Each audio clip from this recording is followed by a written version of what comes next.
Sumainyo ang Panginoon. At sumaiyo rin. Ang mabuting balita ng Panginoon ayon kay San Lucas. Papuri sa iyo, Panginoon.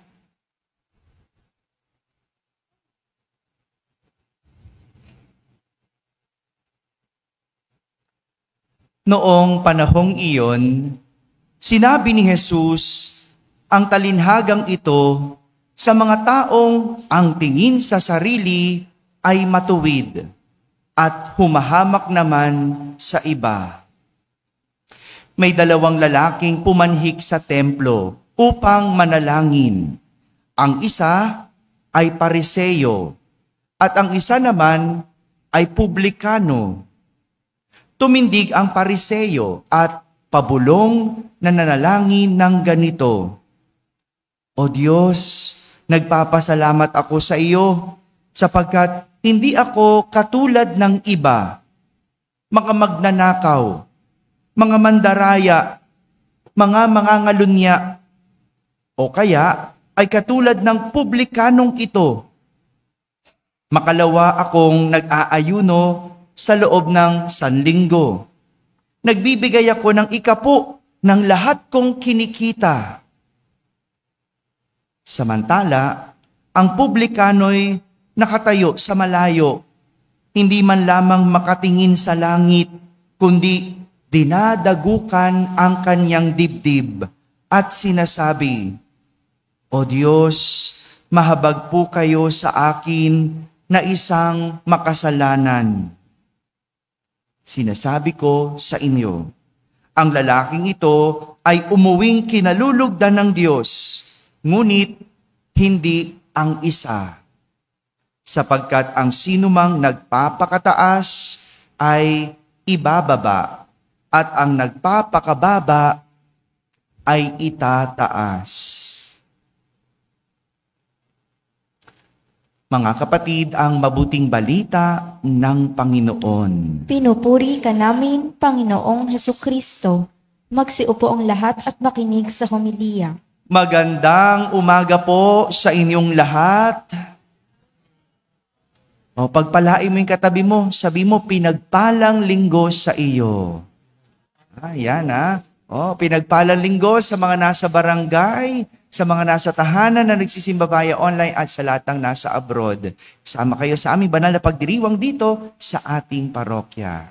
Nais kong simulan ang ating pagninilay sa isang kwento. Kwento. Pag ako nagkukwento, supplement lang po iyon. Sana ang matandaan yung kwento, wag yung kwento ko, yung kwento ni Jesus. Pandagdag ko lang yung para mas maunawaan. Kasi pagka nandun ako sa kagahapon sa chapel, ang naunawaan nila yung kwento ko. No? Yung naalala nila yung kwento ko. No? Supplement lang ito. No? Panimula, panghugot sa aral. No? At ang aking kwento sa linggong ito ay tungkol sa isang ibon. Hindi naman si Father, pati ibon pinakialaman. No? Iyaan nyo na, kaya nga gawa-gawa ko lang ito. Huwag ito yung tatandaan nyo. Supplement lang ito. No?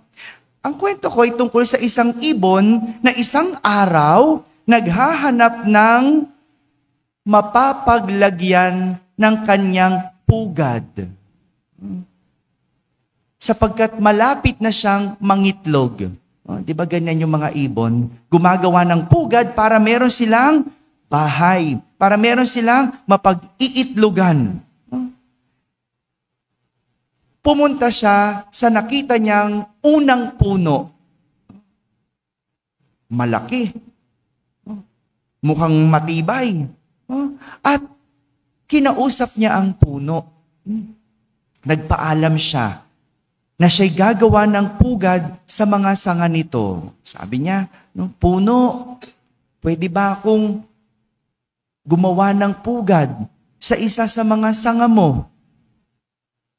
Ngunit, hindi siya pinayagan ng puno. Sabi ng puno, hindi pwede. Huwag dito. Huwag sa akin. Lumipat ka sa iba. Maghanap ka ng iba. Umalis ka dito. Nagmamakaawa. ang ibon, pero nagmatigas ang puno na hindi siya payagan. Kaya malungkot na umalis ang ibon at lumipat sa katabing puno.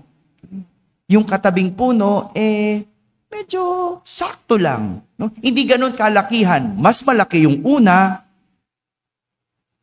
Paglipat niya sa ikalawang puno, muli siyang nagpaalam. Kinausap niya ang puno. Pwede ba ako dumito, gumawa ng pugad? Papayagan mo ba ako? Malapit na akong mangitlog.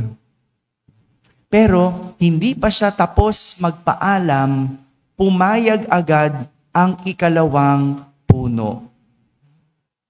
Dali-dali siyang nagtayo ng pugad at nakapangitlog. Dumating ang tag-ulan at sa sobrang lakas, nabunot ang unang puno mula sa lupa. Natumba at inanod ng baha. Habang inaanod ng malakas na rumaragasang baha ang unang puno, sumigaw ang ibon, "Yan ang karma mo. Dahil hindi mo ko pinayagang gumawa ng pugad sa mga sanga mo, mabuti nga sa'yo." Habang inaanod ang unang puno, nakatingin siya sa ibon. Sumigaw at ang sabi, "Alam kong hindi ko kaya kapag umulan o bumaha, kaya kita tinanggihan." At inanod ng baha ang unang puno. Naintindihan niyo po ba? Anong klaseng ugali mayroon ang unang puno? Anong klaseng ugali mayroon ang ibon? Ang hirap pangalanan, ano? Ang hirap sabihin, ano? Yung puno na una, nagdamot, masungit, parang nagagalit. Pero mabuti pala ang loob. Yung ibon, nakakaawa. Pero mapagmataas pala. Wala man tayong matawag sa ugaling iyon, pero ang masasabi lang natin, nakakainis. Nakakainis. Mga kapatid, hindi ba? Parang ganito ang mga karakter na ipinapakilala sa atin ni Jesus sa ating ebanghelyo sa araw na ito. Dalawang karakter ang pinapakilala sa atin sa kwento. Sino yung mga yon? O, tingnan mo na. Ang sagot, ibon at puno. Sino yung sa kwento ni Jesus? Hindi kwento. Ayun, yung Pariseo at Publikano. Nilito lang kita, nalito ka na. O, di ba? Sabi ko na no? Sabi ko na no? Una ko namang kinuwento yung kwento ni Jesus. Talaga itong mga to, no? Yung pinakilala ni Jesus, dalawang karakter. Yung Pariseo at ang Publikano. Kilala natin ang Pariseo bilang mga taong simbahan. Taong simbahan niya mga yan. Sila yung nag-aaral ng batas ng Diyos. At dahil taong simbahan, madalas ginagawa nila ang utos ng Diyos. Nag-aayuno. Nagbibigay ng ikapo. Ganyan. Nagdadasal, nagsisimba. Ganyan ang mga Pariseo. Sabi nga niya doon sa kwento, 2 beses akong nag-aayuno. Wow! Tapos nagbibigay ng ikapo. Hindi daw siya nangangalunya, hindi daw siya magnanakaw, hindi daw siya mandaraya. Ganyan siya. Kasi taong simbahan. Mabuti kung tignan. Samantala, ang isang publikano, yung publikano ay isang kolektor ng buwis. Alam niyo ba yung kolektor ng buwis? May kilala kayong kolektor ng buwis? Sila yung mga sumisingil ng sobra at ibinubulsa para sa sarili. No? Mabuti pa nga no? Yung kolektor ng buwis noon, maniningil lang ng sobra. Yung ngayon, paano? Kaunti na lang ang ititira. No? Ayan, no? Kaya, tinan mo, substandard ang mga project, no? Anyway, no? Kaya naman, galit ang mga tao sa kanila. Galit ba kayo? Hindi kayo makasagot bigla. 'Di ba? Galit ang mga tao sa mga publikano. At kilala sila ng lahat bilang masasama at makasalanan. Dalawang magkasalungat na karakter sa paningin ng mga tao, isang mabuti at isang masama. Pero sino ang mabuti? Sino ang tunay na masama?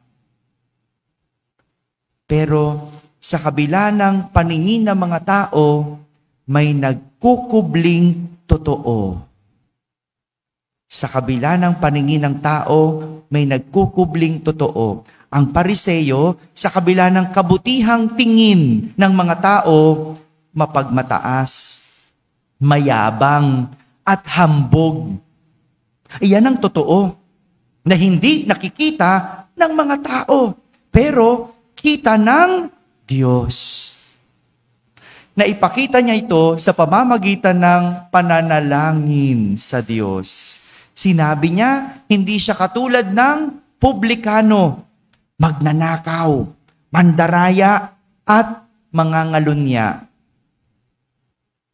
Samantala, ang publikano, sa kabila ng kasamaan na tingin ng mga tao, mapagpakumbaba, marunong humingi ng awa, at may pag-amin sa nagawang masama.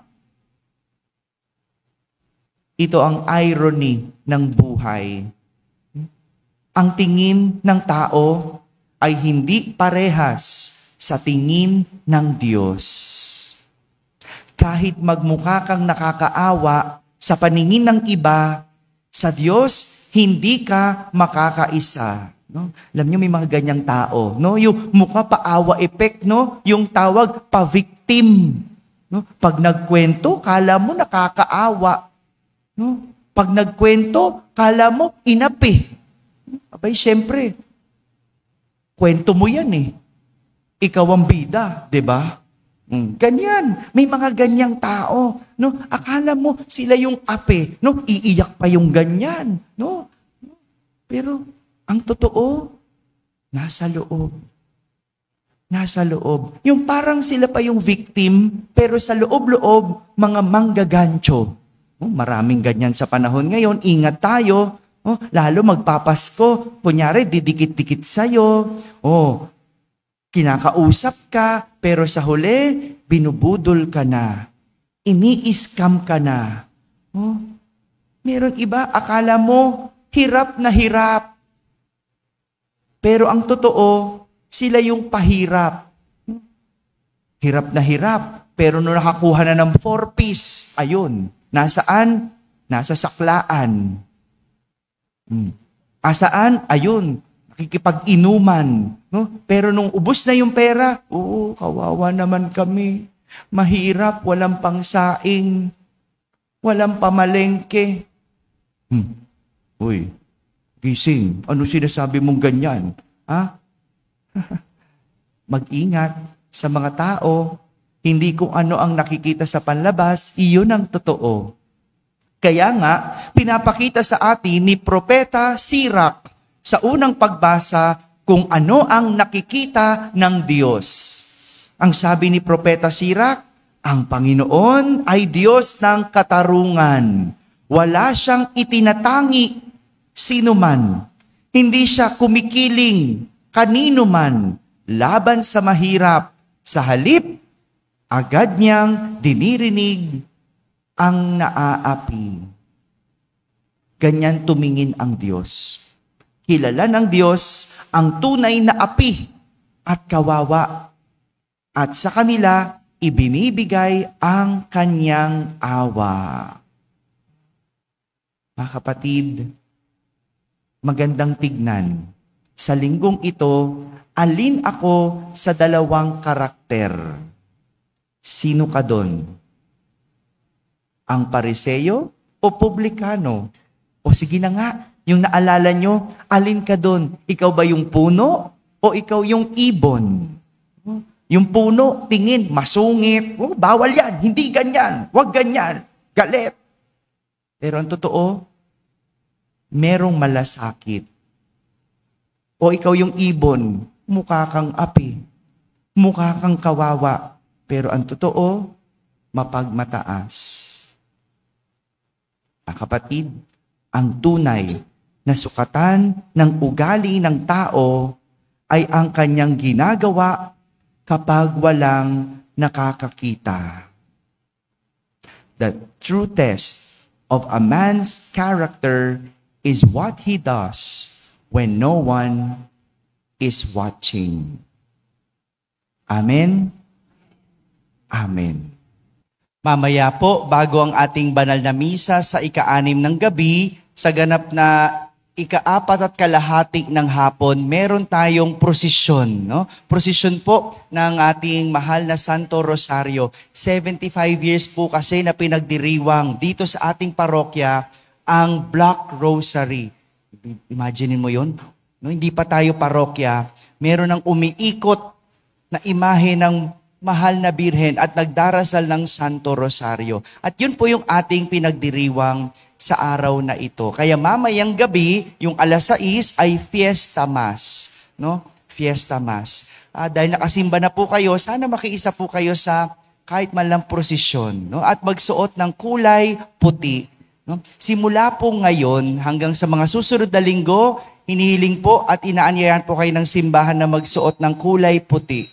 Ito po yung paanyaya para sa panawagan natin na magkaroon ng malinis, maayos, at tapat na gobyerno. No? Sana po, pagsimba tayo, color white po ang ating susuotin. Maraming salamat po. Magsitayo na po tayong lahat.